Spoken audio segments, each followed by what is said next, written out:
Matthew chapter 5 verses 43 to 48. You have heard that it was said, "Love your neighbor and hate your enemy." But I tell you, love your enemies and pray for those who persecute you, that you may be children of your Father in heaven. He causes the sun to rise on the evil and the good, and sends rain on the righteous and the unrighteous. If you love those who love you, what reward will you get? Are not even the tax collectors doing that? And if you greet only your own people, what are you doing more than others? Do not even pagans do that? Be perfect, therefore, as your heavenly Father is perfect. This is indeed the third letter of John, beginning at verse 1. It's a letter of love with a cautionary note to it. The elder, to my dear friend Gaius, whom I love in the truth. Dear friend, I pray that you may enjoy good health and that all may go well with you, just as you are progressing spiritually. It gives me great joy when some believers came and testified about your faithfulness to the truth, telling how you continue to walk in it. I have no greater joy than to hear that my children are walking in the truth. Is your name mentioned in the Bible? Isabel, is your name mentioned in the Bible? Who is Gaius? To my dear friend Gaius. Anybody know who Gaius is? It's funny, you ever worry about the fact that when you die, you will be forgotten about? It's interesting, when I was off work with my vocal cords problems, I couldn't really do anything. And so I spent an alarming amount of time sitting around watching television. And when you're watching television, you learn a lot about advertising. And when you are watching advertising, you learn a lot about advertising techniques. Because you begin to think, who is at home during the day that is most likely to be watching television? And you then begin to think, well, maybe it's the older people. And then when you see the adverts are full of funeral plans and deliveries of pre-prepared meals to homes, you begin to understand that you are being targeted. This might not be George Orwell's 1984, but they are watching you. And one of the latest trends is people advertising that you should have a funeral that is not a funeral, that you should effectively let your family put you in a black bag when you die, take you to the crematorium or whatever, they burn your body, and that's the end of the matter. And this seems to be a good thing on the basis that it costs less and that you didn't really want a funeral anyway. But the point is, I think, is that the funeral is not for you. The funeral is for the people who want to remember you. There have been funerals that I have conducted in my life where I've had to say to people, look, I don't care what you're doing tomorrow morning, you're coming to a funeral because I'm burying somebody in a pauper's grave and nobody knows this guy. So we're going to gather and we're going to mark the fact that somebody has been alive and that they mattered to God. And so when you're thinking about those kind of things, think about more than yourself. And when you're thinking about Gaius in the New Testament, do a little research. You'd be surprised. Gaius is first mentioned in the book of Acts. He was seized, I should say, along with Aristarchus. They were Paul's traveling companions, and they were from Macedonia. People rushed into the theater where they were, and they grabbed them.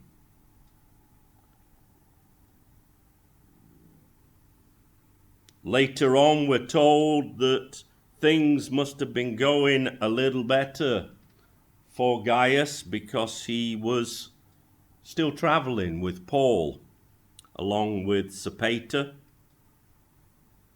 that guy Aristarchus again, and Secundus. Secundus would have been a typical name for somebody's second son. You know, sometimes we make fun of that guy, the guy who's a member of parliament who looks a little bit like Lord Snooty from the old comics, who gave his son the name Sixtus the other year. But there's a fair tradition of these things. Also on that occasion, one of the people who was traveling with Paul was Trophimus. And Trophimus is where our word trophy comes from. And Trophimus would be the name that you would give to a baby or a child that you were particularly proud of.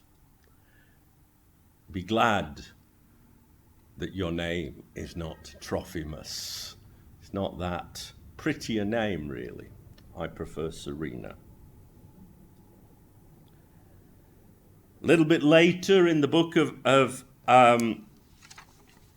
Romans, Gaius was mentioned as someone whose hospitality I and the whole church here enjoy. Now it's something. You know, hospitality, according to the Bible, is a spiritual gift. You know, we tend to think of spiritual gifts as being things like speaking in tongues and prophecy and things like that. But hospitality is also mentioned. Allow God, the Holy Spirit, to release into you the kindness of giving to others, of opening your home to others. If you are someone and you, at your home, you have a friend staying with you at the moment, God has given you the ability to do that.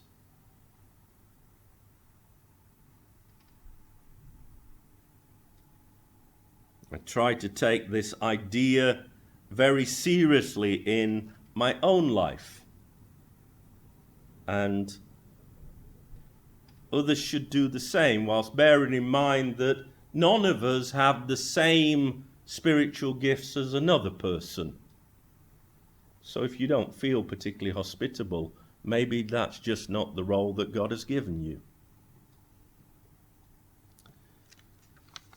But Gaius is mentioned throughout the Bible. And you might think, well, I know a lot about what he did, but I still don't get who he is.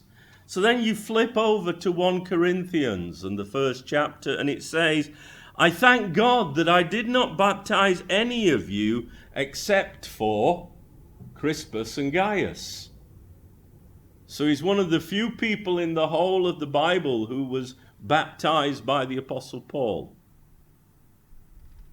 But largely the church does not remember him. But the great news is that God remembers him. And all of our names are mentioned in the Bible. Not individually, because that would make for a whole huge book. But we are told that our names are written on the hands of God. And our names, therefore, who we are constantly before God and his love. Somebody I listened to his music, and he described this phenomenon in a song by referring to the band of the hand, the people who belong together because they have their names written on the hands of God. Now, obviously, that is a metaphor. When you meet God, God will be spirit. And he will not walk around, because spirits don't walk around, with his hands like this all the time, reading your name. But it is the idea, the true idea, that is the important thing. You are not ever going to be forgotten. You are too good to be forgotten, as a song once went. Not because you are good in and of yourself, but because Jesus has given to you his righteousness, because you are one of his people. Gaius was too, and most of us don't remember him. I had to do some research to find out who he was. And now I know a little more. But I don't know who his mum was, who his dad was. I don't know if he went to school. I don't know if he was clever or whether he was not so clever. I don't know what he enjoyed in life. But God will never forget him. John goes on to say that he prays that Gaius may enjoy good health and that all may go well with you, even as your soul is getting along well. Now, some people say, well, at least you have your health. Or if you have your health, well, that's everything. The other stuff is less important. John doesn't seem to think that. He thinks that the important thing is that Gaius' soul is getting along well. And he hopes that his health will match that. He doesn't say that if your health gets better, then it's okay if your spiritual life collapses. You know? Soul is an interesting word, isn't it? I wonder how you imagine your soul.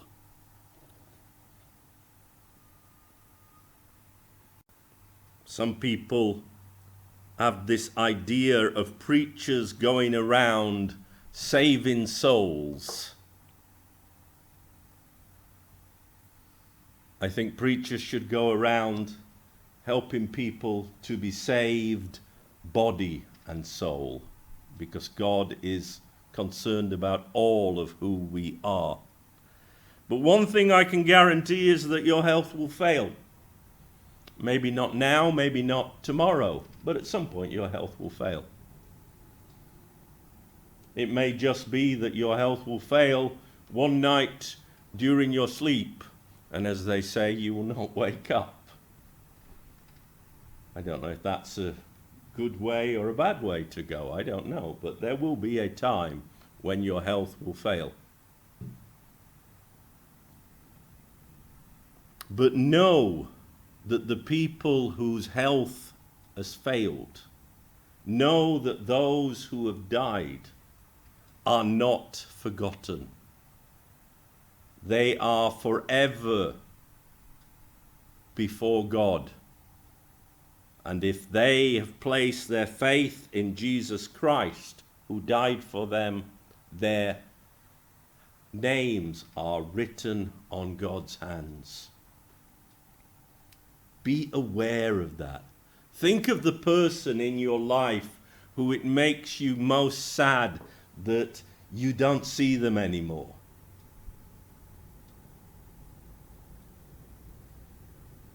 You know, the empty chair in the room. The person you're really glad you had a funeral for because it gave you an opportunity to say goodbye and to tell stories about that person.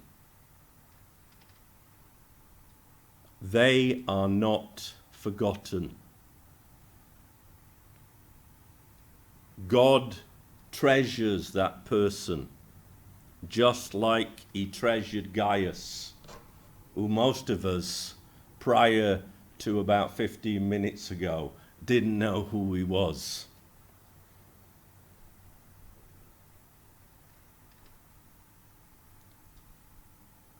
The next thing that John tells us about Gaius is that he's really happy that some people come to him and testify about your faithfulness to the truth. Now this is a lovely thing, isn't it? Imagine you've got two people who never met before, but they find out they have something in common. They know you, or they know your father or your mother or your children, and they're both believers, and so they say, oh, how's he getting along? How's she getting along?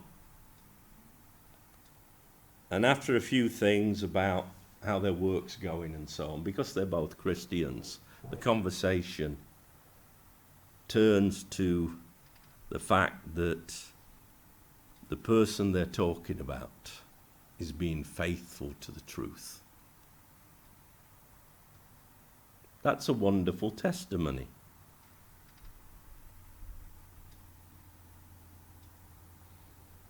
I don't know about you. Do you ever feel inclined to be a gossip? You know. Somebody says to you, oh, what's happening with Angela? Oh, you don't want to know about her boyfriend. You know. But just in case you do, I'm going to tell you all about him. And he doesn't half go out at night, and he drinks too much, and sometimes I think he hits her. Or maybe sometimes she hits him, because it happens the other way as well. And then the second person, the next time they're out with Lorraine, they can talk about Angela as well. And the word spins on and on and on until Angela is famous all over town. But not about her faithfulness to the truth. Not even about any of the remotely good things in her life. About the bad stuff. And again, it is better for you to talk about someone and share the good things in their life, you know. Where I come from, there's a saying, you know, if you've got nothing good to say, keep your mouth shut. It's not a bad lesson. I looked it up. I don't think it's in the Bible anywhere, but it's not a bad lesson, you know. One of the advantage as of the fact that we can buy Bibles on the computer these days is that you can do a very easy search to find out where phrases are used. And so if you entered the phrase mouth shut and did a search, I don't think it's from the Bible, but there are types of wisdom that do not come from the Bible. So if we have nothing good to say, and if we've reflected and we really have nothing good to say, then talk about something else.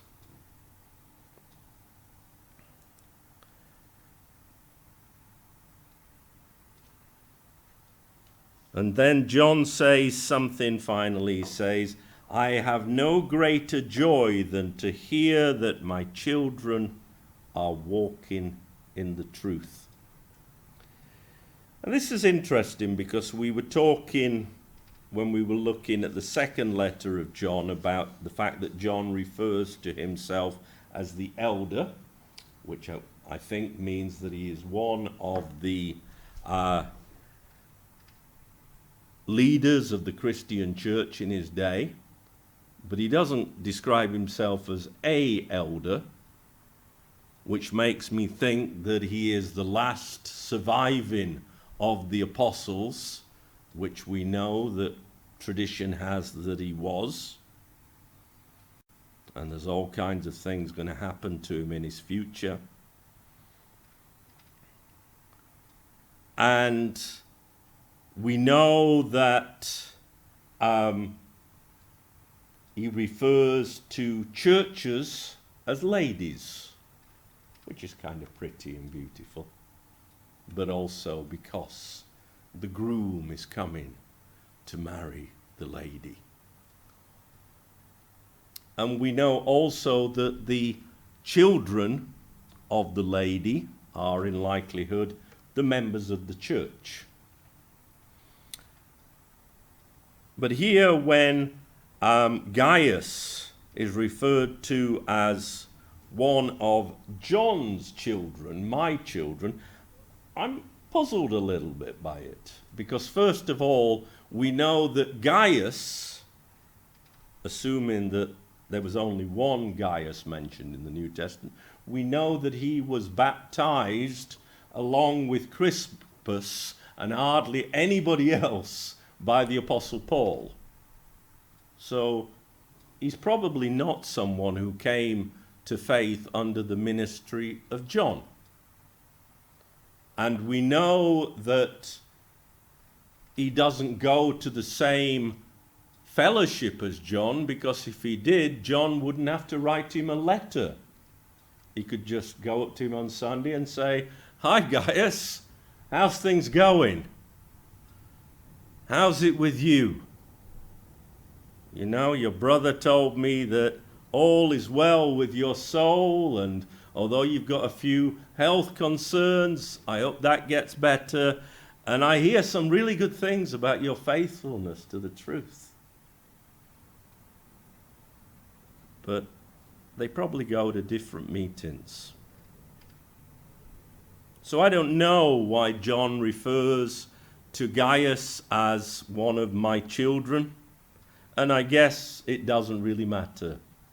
The point is that whatever little bits and pieces we can clip together about Gaius and his life, kind of like a jigsaw puzzle, if you've ever done one of those.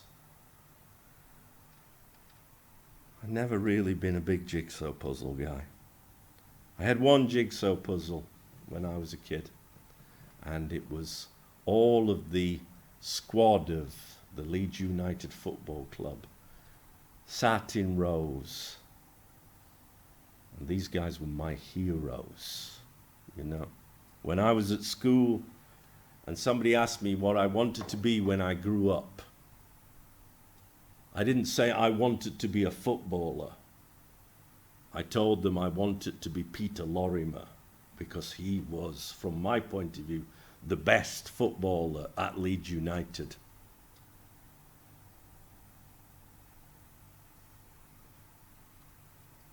But jigsaw puzzles reveal things to you. You get to know what people look like, and things that happened, and places that you've never been to. And by piecing together a bit of Gaius's life, we begin to understand that things were going reasonably well for him. And the fact that they were going really well for him was bringing great joy to the life of an old man, John. And just as John commanded in the letter that we read, which we call the second letter of John, that we were to walk in the truth, or possibly to walk by the truth, as we talked about last time. Gaius was walking in the truth. He was walking by the truth. He was doing what Jesus had commanded his disciples to do.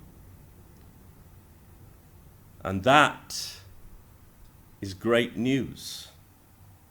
Would that when we are talked about, the things that are said of us are similar, you know.